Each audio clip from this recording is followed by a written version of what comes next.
everyone. I'm Barbara Ham-Lee. As of this hour, no decision yet on who will be sworn in as President of the United States in January 2021. Democratic candidate Joe Biden is leading in electoral votes against incumbent Donald Trump.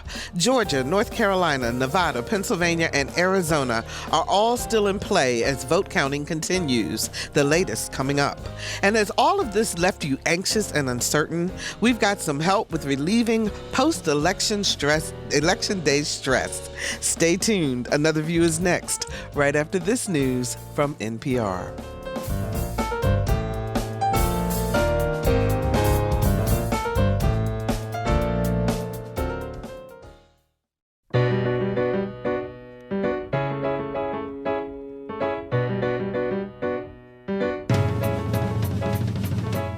Discussing today's topics from an African-American perspective, this is Another View. Good afternoon, everyone, and welcome to Another View. I'm Barbara Ham-Lee. Whew. Is your head spinning? Are you glued to news media waiting for election results to come in? Or are you doing everything you can to move on and let what will be just be? We have two experts with us today to help us understand what's happening and how to manage our stress. Political analyst Dr. Claville is the director of the Center for African American Public Policy at Norfolk State University. Hey, Eric, how you doing? Hello, Barbara. So glad to be with you. Thank you, as always. And she's Virginia's relationship expert and a pundit on the Another View Roundtable, Ms. Alvean Lyons. Hey, Alvean, how you doing? Hi, good afternoon, everybody. I'm well, thank you. Yeah, well, fantastic. Thank you so much for joining us. So before we get started, I want to play a clip from a show that we did in September of 2019. Let's take a listen. I believe that based upon the lack of message continuity of the Democratic Party, I think based upon the dysfunction that we see in government, I think based upon the lack of trust that American people have that government will work for them, I believe that based upon the lack of policies that help the working class, I do believe that Donald Trump will win the 2020 election. Eric, do you still stand by your prediction? You know, right now, I still stand by it until the numbers say differently. Right now, we see the president trending in his and what the Trump campaign would say the positive direction in the Republican-leaning states. Even though we really have to talk about what's happening in Georgia and look at the change that's taking place in Georgia, I think that is that's a case study within itself, going all the way back to the civil rights movement and how they were able to galvanize African-American leaders to work toward a business model, because racism is a stupid and dumb business model. And then also in Nevada, right now, we have 75% reporting only. They're separated by less than 8,000 votes. But in Nevada, there's also a third-party candidate that has taken over 10,000 votes for themselves. So it's a very interesting case study. Eric, you know what? I want to play one more clip of something else that you said in terms of the states that would be in play. Let's listen.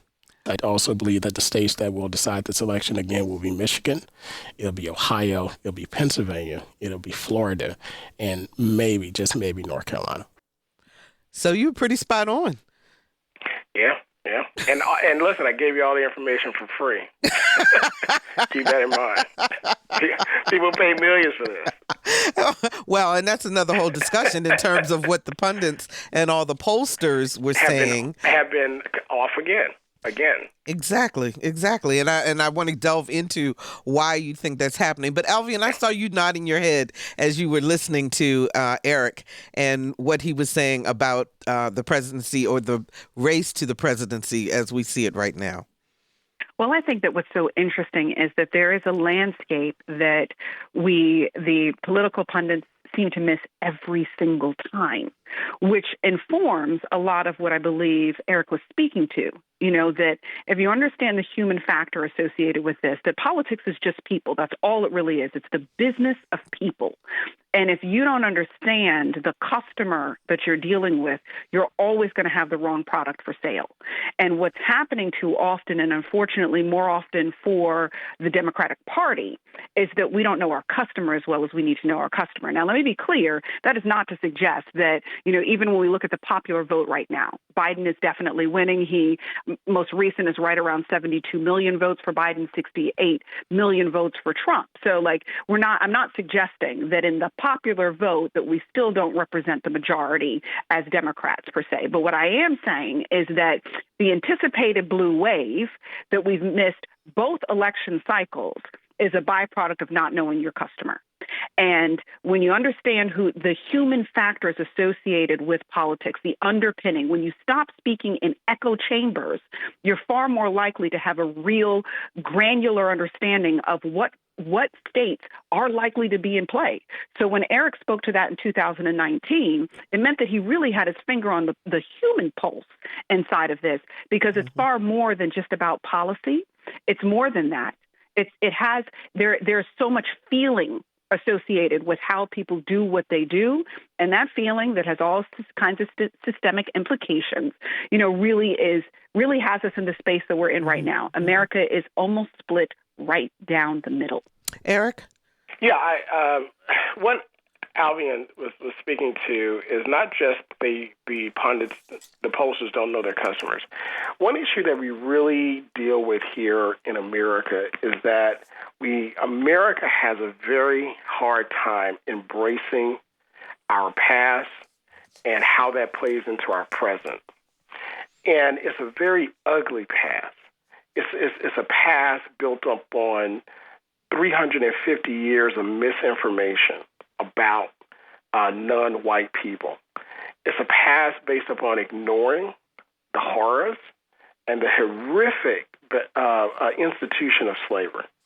It's a past that we want to stick our head in the sand and say, oh, everything's okay now. But it really isn't, because the systems were created in order to disadvantage African Americans are still in play.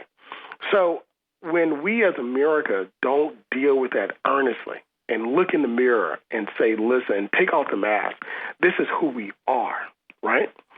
Then we fail to every single time miss the mark.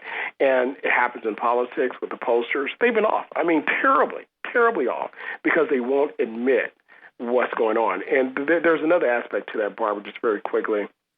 The reason why I said what I said in my predictions is that there's a silent minority who is a silent majority of Republican and white voters that really believe in the policies and the rhetoric of the president, but because of the toxicity of who he is, of his language, how he carries himself, they don't want to be associated with him because it carries a negative connotation in society. So there are a lot of people, and keep in mind, these states are being separate. These battleground states are only separated by less than 1% of the population of voting. And keep in mind, we've had a record number of voting in all of these states, a record number of voting in registering people to vote, a record number of voting of individuals who haven't voted before. Okay? Mm-hmm. So what this election is showing, win or lose, there's not going to be a draw, but win or lose, Donald Trump was good for America because it forced us to look ourselves in the mirror and expose who we really are. The question now is, what will we do? Well, that was going to be my next question, Alvean. I mean, if we really look at where this country is right now, based on what we're seeing, the divide is even greater than I had anticipated. I mean, I knew there was a divide, but this seems and feels like it is so much deeper. Well, see, here's the thing, and this goes back to, so, Eric and I are kind of working in tandem here, but this also goes back to understanding your electorate, right?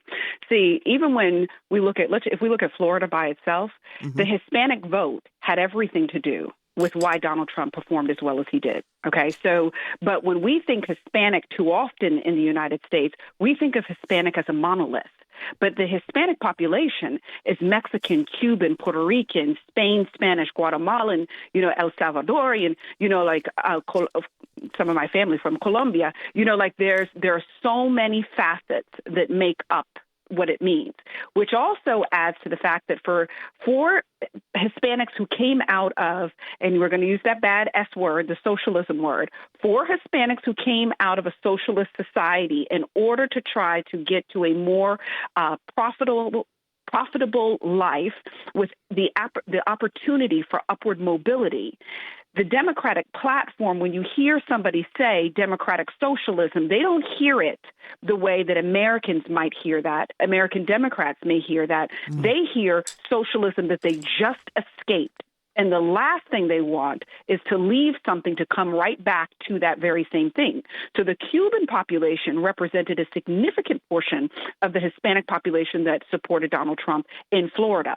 So we have to understand that the needs of the culture, of the various cultures and demographics are different, not to mention that even in the African American community, West Indians, and everybody knows I'm a West Indian, what we talk about in our families about what we want for the African American agenda is not the same agenda that you would hear sometimes when you're talking to American African Americans, because they consider Black African American for everybody these days, even though that's not necessarily our heritage. We're actually not thinking about criminal justice reform. That's not what we're actually thinking about. We're thinking about small business loans, whether or not we have the opportunities where housing loans are concerned, whether or not we have, the opportunities that we want in terms of education. And that's not to say that criminal justice reform doesn't matter. It's just not our primary thought. So when we're voting, we vote with our values first. And one of the things I must say, and then I'm going to hush for a second, I do not like the fact that we have conceded the faith vote as Democrats to the Republican Party, because there's such a large swath of African Americans that faith is fundamental to who we are. So when you run from the thing that's core to who we are in order to make sure that you're all inclusive, rather than integrating it inside of that message, because there are lots of faith-loving, completely Christian, sold-out individuals that are Democrats, but it's absent very often from the conversation. So Donald Trump actually picked up a larger representation of African American voters who were conservative, morally conservative voters, and a larger representation of African American women that nobody thought would be going to that side. So I say all of those things to say that when we keep looking at these elections from a monolithic perspective, we're going to keep missing what's really happening. And Eric, to piggyback on what Alvean was just saying, hasn't that been an issue in terms of the electorate across the board, across all of the elections, in terms of how we think of the African American vote as a monolith? It is, everybody's going to march in the same lockstep. The Hispanic vote as a monolith. That is totally not the case. And do you think that's a reason also why the pundits and the polls were so off? In part, but I think, because keep in mind, the African American vote makes up a small part of the total vote of the United States. A lot of times African Americans get the blame when the Democratic candidate loses, because quote unquote we didn't go out to vote, but we get no credit when they win. And the truth of the matter is that African Americans vote at a higher rate than any other non-white group in America. Over 65%, we go to the polls during these presidential elections. And we also vote at a higher rate in all elections. And not only that, but I think it's 2008 or maybe 2012, we voted even with white Americans, and even more so, more than white Americans. So African Americans do vote. So that's a false narrative that we need to snip in the, cut the string on that right now, right? Nip it in the bud, is the saying. But as it relates to the African American vote being monolithic, African Americans as a whole were pretty much in the same situation, about 50 years ago. Now, as more African Americans have found economic upward mobility, educated in different sectors, whether private school, public school, East Coast, West Coast, international experiences, and the like, your view of the world changes, and you demand different things and so forth. So individuals find maybe a better voice or seat at other tables, which is fine. But for the most part, as it relates to what Alvean was saying regarding Donald Trump getting more African-American voters, you got more African-American men voters. And it's because African-American men voice are finding themselves not being heard. And let me go a little deeper, okay? Heterosexual African-American men are finding that have Christian values are finding their voices being muted because the Democratic Party, by strategy, are now tossing their lot toward women. They're tossing their lot toward LGBTQI initiatives and that movement. And again, they're abandoning the traditional men, which we saw, which are dying out. The civil rights leaders, the Kings, John Lewis's, John Conyers, and others, those individuals are dying. And we're not seeing them being replaced by the same type of men. So therefore, African-American men are scratching their heads saying, where do we fit? We don't quite fit in the Trump, well, I'll call it the Trump party. It's not the Republican Party, because they hate us, right? We don't really see our voice in the Democratic Party because we're being muted. We're being pushed to the side. So now where is our voice? So I believe that African-American men are searching for their voice. And that's why I believe that this is the end of the two-party system, and this is another show we could do at the beginning of the year. But I believe that we're looking at a middle ground party that's going to emerge in 2021, because I think you're looking at the extremes of two parties on the right and the left. The Trumpites aren't going anywhere. Okay, the traditional Republicans and conservatives, they've lost their voice a lot because they conceded a lot. It started under John Boehner when he signed off on the Tea Party, and in order to keep power for Republicans, but really it was the beginnings of the Trumpites because Trump took that mantle up of the birthing movement. And what's happening, they had to also traditional conservatives had to compromise their beliefs. Small government. Low debt. Okay, really? That's gone. They had to compromise on hypocrisy when it went to the Supreme Court because power is more important than standing on a false narrative, which is what they were doing. But evangelicals stood behind them because, again, and I'll make this statement and I want our listener to understand, in America, whiteness trumps Christian values all the time. Because, if you look at the policies that white evangelicals are supporting, these are not Christ-like values as it relates to what their party is doing. Now, you can justify your actions. We all justify our actions. It is what it is. But you can't stand on that mantle. And Chuck Schumer told him, he said, when we get in power, Republicans cannot tell us anything about what we're doing because we could easily go back to what they have done and have not done. But also on the Democratic side, African-American males are saying we want full value for our vote, full value. We haven't gotten into the African-Americans that we're looking at. We look at the contract with Black America with Mr. O'Shea Jackson, also known as Ice Cube, and others who have spoken up when they're looking at, listen, politics is about economics. This is America. Whoever is in, keep in mind, it doesn't matter who's president. The economic arm keeps churning in America. That's what America's about. Mm-hmm. Government is about giving opportunities, access, and making money. That's really what it's about when you look at it from a capitalist Wall Street point of view. And Wall Street got everything they wanted under this president, every single thing they wanted. And they got just about everything under Obama. They got just about everything under Bush. They got just about everything under Clinton, under Reagan. Wall Street always wins, and that's been the major issue with America and the common man, what we call Main Street. So we're seeing now it's going to be a turn. So then let me ask you, is it possible then for Main Street to ever rise to the top?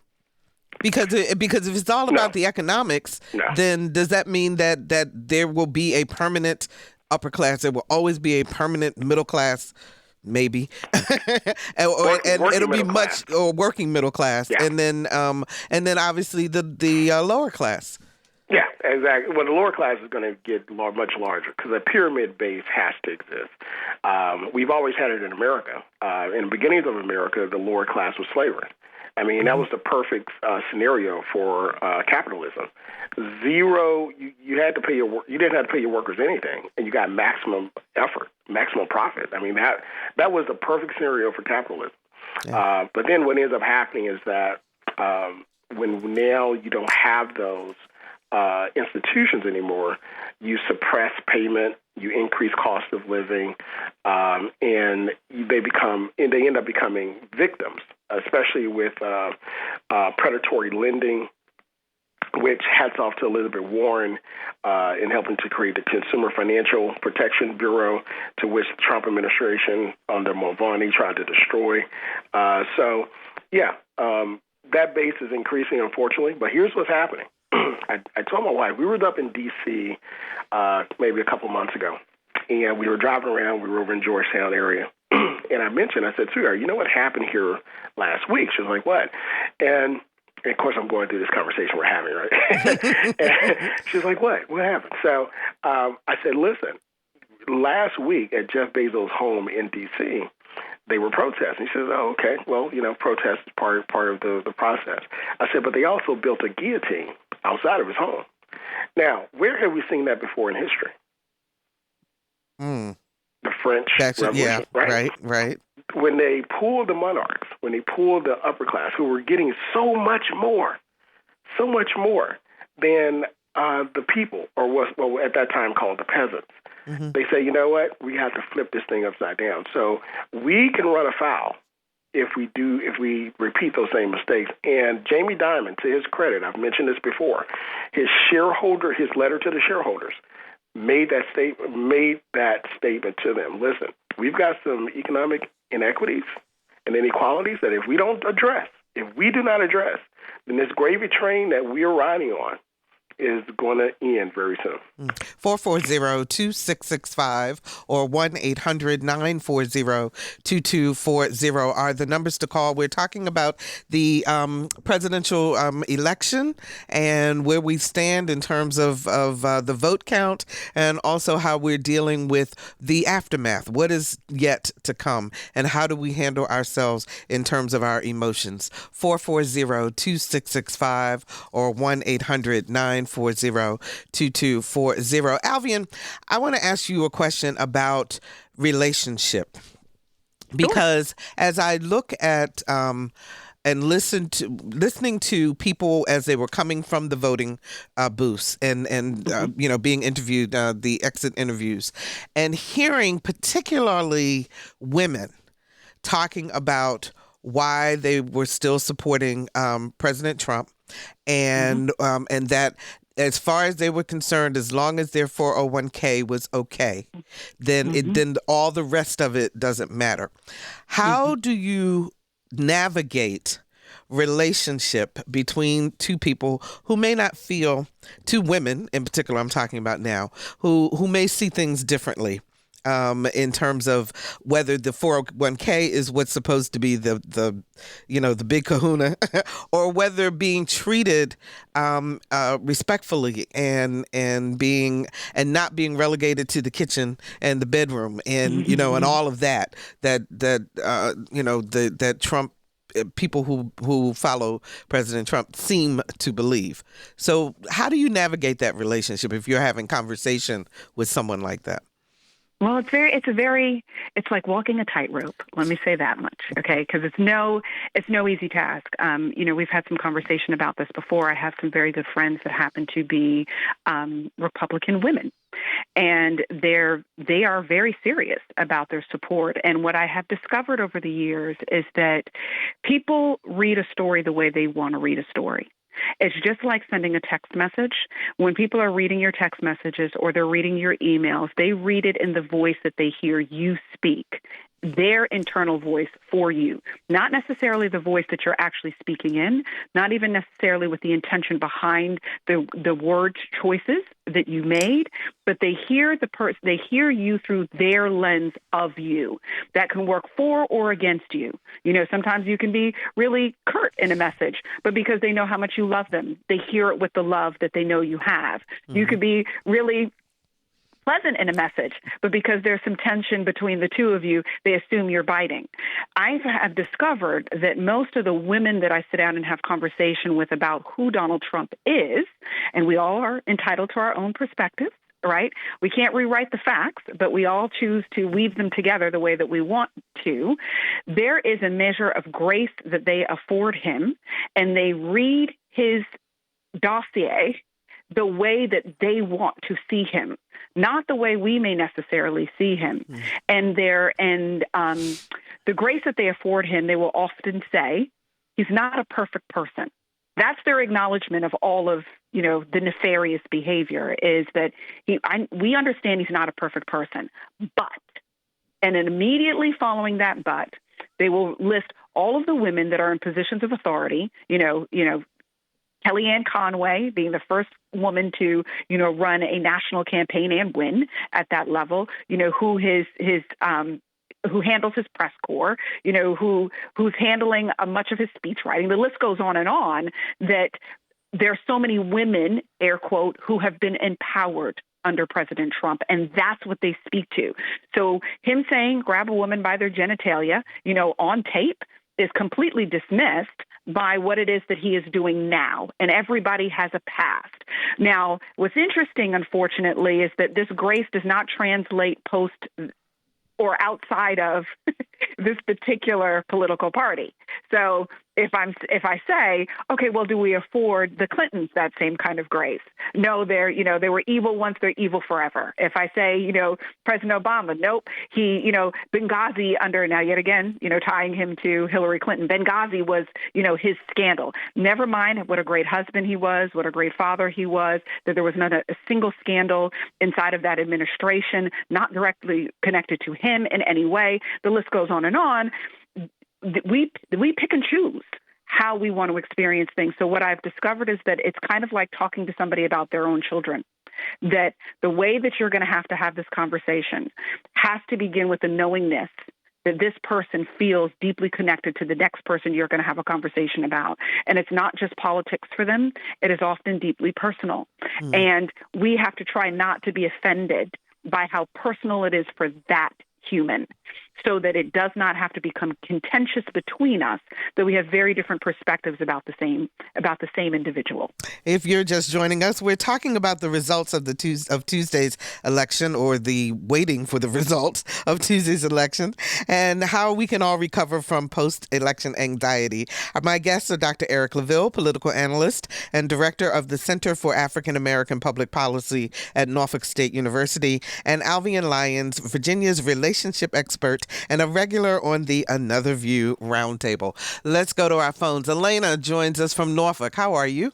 I'm well, thank you. This is a magnificent program. Thank you. I affirm everything that your guests have been sharing, and you too.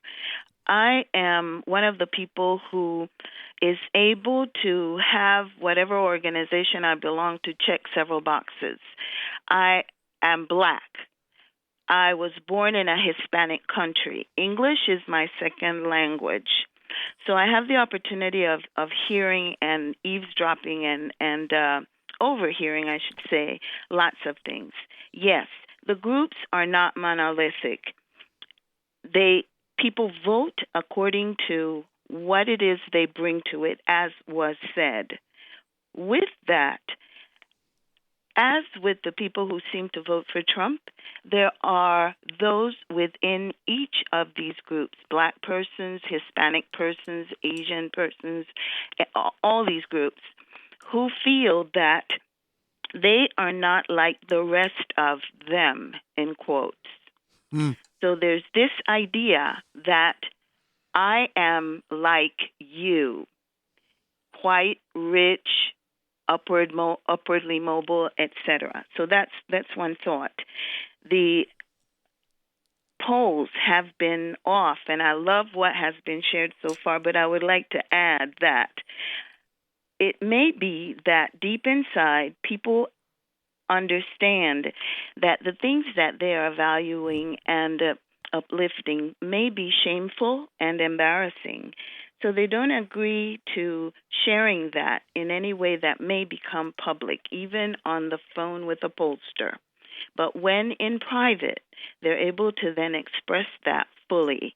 And you hear that the polls are indicating one thing, but when we actually come down to brass tacks, we see what is actually real. Yeah. And I think that is one of the issues that have been missed. I've shared this with a couple people, and it has really angered them that, oh, no, people stand by the truth and on and on. However, there is a shared value within that group that apparently is to not value reality, the truth, science, etc. Okay, Elena, thank you so much for the call. I appreciate it. Eric, go ahead. You want to respond? I love exactly what the caller was saying. As a matter of fact, it reminded me of a point I wanted to address with that Alvean made. My part of my family is West Indian. My wife is West Indian, and that's a very interesting point when we talk about Caribbean, West Indian, and Hispanics in America. Keep in mind that there is a very small, minute group of people that come from these countries to America. When they come, they're laser focused. So they're either coming to work or they're either coming to go to school or, their own education visa and so forth. So their experience is very limited, and they're not attached to the history of Black Americans in America, which is our country. We built this country, we reside in this country, but never received all opportunities for the benefits of this country. So therefore, these individuals try to detach themselves from the negativity, that which is Black, based upon their experience and the practices against Black peoples in this country. Now, if you are a white Hispanic, especially if you're Cuban, Cuban Americans actually, in Miami, they are the majority, and they actually take on the persona and the attitude of white Americans. So outside of Miami and outside of that county, when you move up out of that area, you have other Hispanic cultures that exist, and also across the country. So, as a matter of fact, one of the CBS analysts mentioned that when we start saying Hispanic, we have to start looking at them differently. Can't group them together because of the Cuban Americans in Miami, the Hispanics in Texas, those in California. Of course, you have Hispanic, Latinx, Chicanos, and all of that mixed around. And then you got the gangs coming out of El Salvador, the El Salvadorians and things of that nature. And in the Hispanic culture, and let's not forget about South America, but in those Hispanic cultures, if you go to the history of each of those countries, whether it be South America, Central America, or even Mexico, what you're looking at is that in those cultures, they try to stamp out the Black history of those nations. Black Afro-Latinos have been catching pure Hades in those countries and still are. And we can't forget that. And keep in mind, the slave ships stopped in South America and the Lesser and the Greater Antilles first. Then they made it to America. And then, of course, some went straight up the coast to Europe. Because if you look at geography, South America, if you look at the sailing routes, it's right next to the west coast of Africa, right? So it's easier to get there. And then from there, keep in mind that even in the Spanish language, every Hispanic culture tries to say that they're the closest to the original Spanish language, right? So everybody says, my Spanish is better than your Spanish, right? Your Spanish is lower in a caste system. So everybody tries to reach that in our time in world history, reach that status of being white. But listen, let me tell everybody out there, God made you who you are. Be proud of who you are. Be proud of your culture. Be proud of the good things of it and work toward the positives. But accept the history of it. But the history doesn't have to define you. We all write our own story. But I'm glad she mentioned the issue about of Hispanics in America. We have to remember Afro-Latinos and, of course, in South America. And if you look at, matter of fact, if you look at Univision, right? You would think that everybody Hispanic is white. But the majority of the people in these countries are black. They're black. If you look at Brazil, they're black. Look at their soccer team. Athletics, they're black. Okay? And in Cuba, keep in mind, the white Cubans hate, Castro and what he did. If you look at Cuba now, over 60% are Afro-Cubans that are still there. What Castro did was there was a system that was suppressing the black people there, and he kicked the white Cubans out and they left. And so that's why you get that hatred toward him. But Castro was a fighter for those that were oppressed. Now, of course, he got corrupted through the process, but initially it started out as a rebellion against the oppression. So, Alvean, if we don't delve into these individual groups more succinctly in terms of the political parties on both sides, Democrat and Republican, if we don't study and understand the exact history you and Eric have been bringing up, then aren't we doing a disservice to constituents that we want to support us? Absolutely. You are 100% right, because the thing that happens if we kind of take it out of politics for a second, we just think about it from a medical perspective. When you are building a campaign, when you're considering what the platform ultimately should be, it needs to be as effective as a really good physician. And what I mean by that is you spent time with the patient to understand what the patient's needs are in order to be able to determine or develop an effective treatment plan. That diagnosis needs to be accurate in order for the treatment plan to be great for that patient. What happens too often when we don't take the time to really know who our constituent is, to come outside of D.C. in the echo chambers, I recognize completely that people tend to go into politics with the right heart.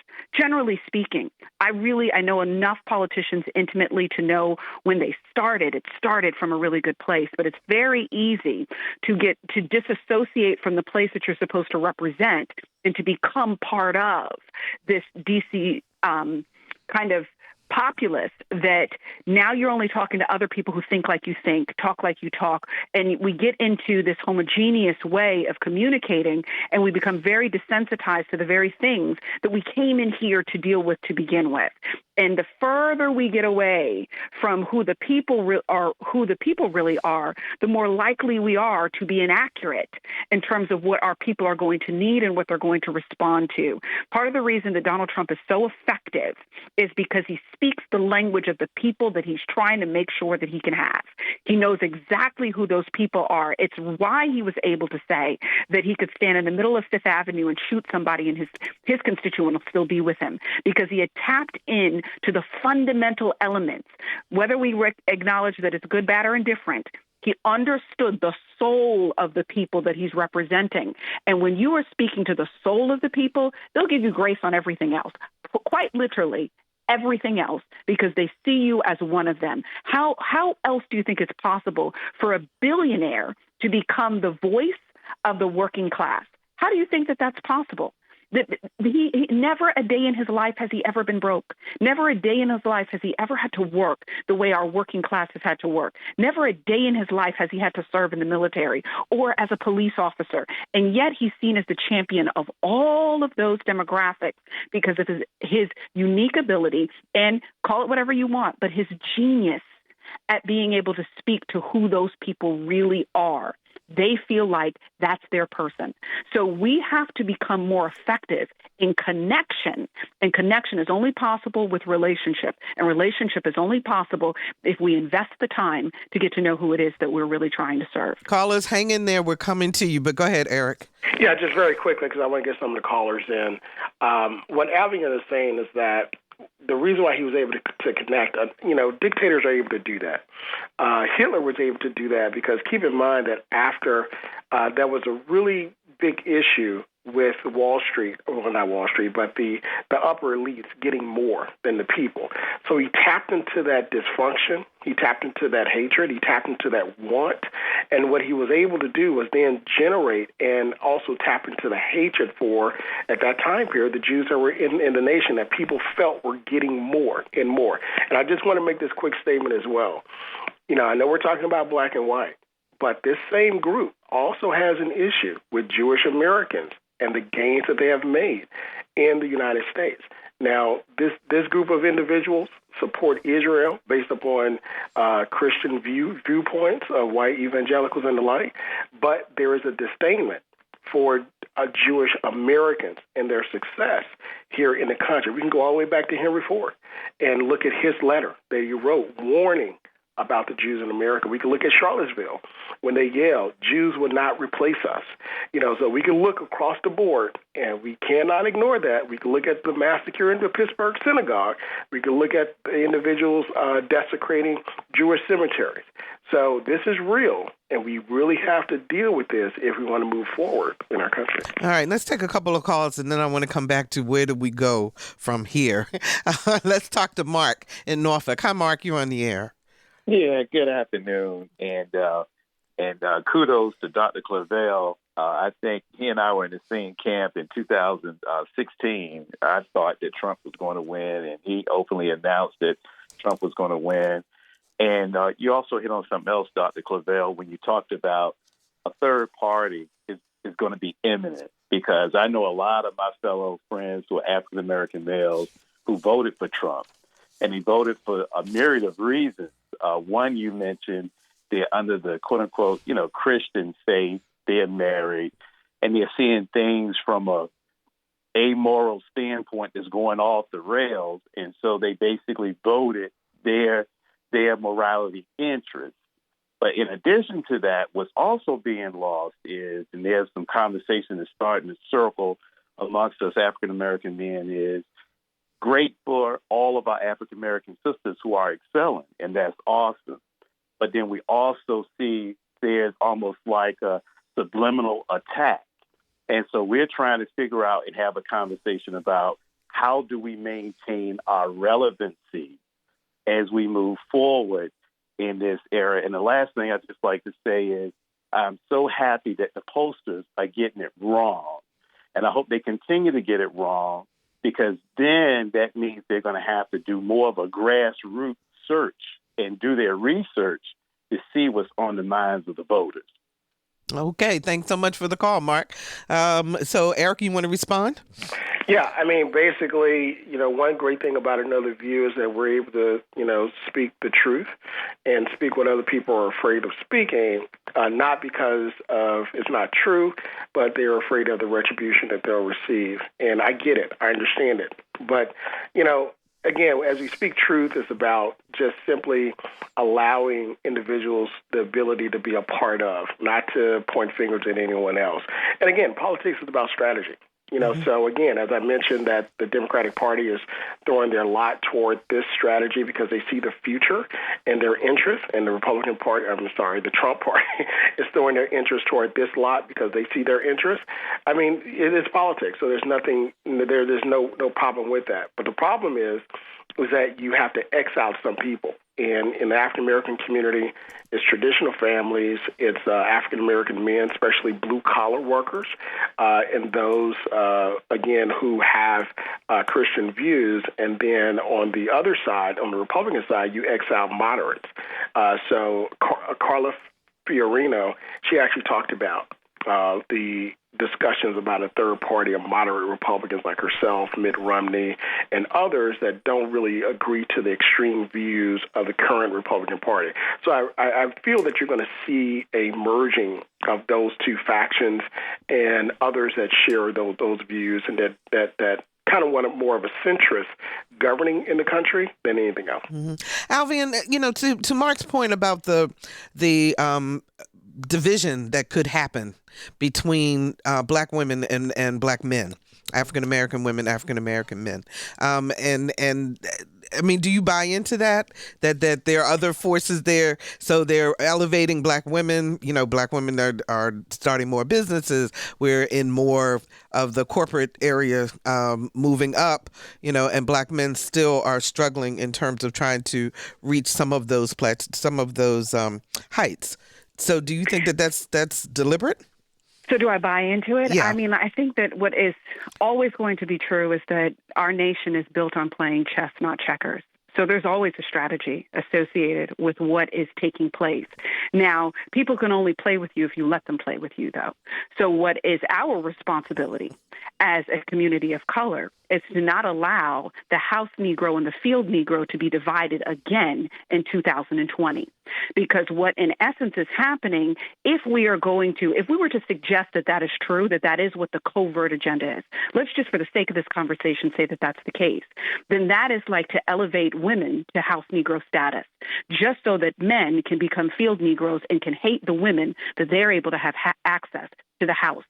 Our job is to make sure that we recognize that we are all in the same boat. And those of us who happen to have access, it's our responsibility to create access for those who do not have it. That we have to be our brother's keeper. That is our biblical responsibility. But if we allow, just like the Bible says, a house divided cannot stand. If we allow something around us to divide what happens inside of us, that is our own fault. The forces around us are not more powerful than the ones on the inside of us unless we let them in. So regardless of what the agenda is, it has to be our own personal position. We have to plant our feet in the concrete of the fact that we're in this thing together. And anybody, much like immigrant families, i.e. my own, sometimes someone has to go ahead to be able to create the atmosphere for those who are left behind, to bring them with you. But your loyalty to your family is that when I go ahead, it's not for me to enjoy my access and start a whole new life and forget about those behind me. I'm going ahead to create opportunity for the bridge for those behind me.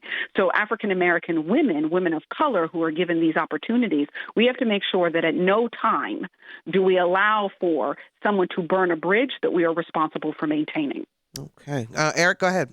Yeah, very quickly. I also want to point out that there is also a division between African-American interests and poor whites. Poor whites are suffering just like African-American. The only thing is there's a false belief that just because you're white, then you're not black, and attached to the negativity of that. And there was, back in the 60s, the Black Panther leader of Chicago that was murdered, Fred Hampton, back in the 60s. He was actually starting to galvanize and bring that coalition together, when they went in and took him out.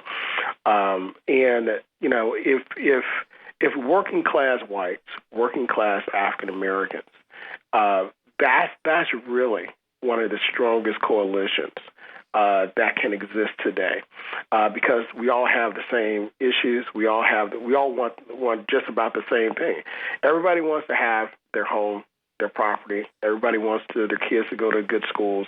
Everybody wants to go to work, come home to their family. Everybody doesn't want to have a steak every day. Sometimes somebody wants a burger or a black bean burger like myself, or a hot dog, whatever the case may be, and just be with your family and enjoy all that is America, the stability of America.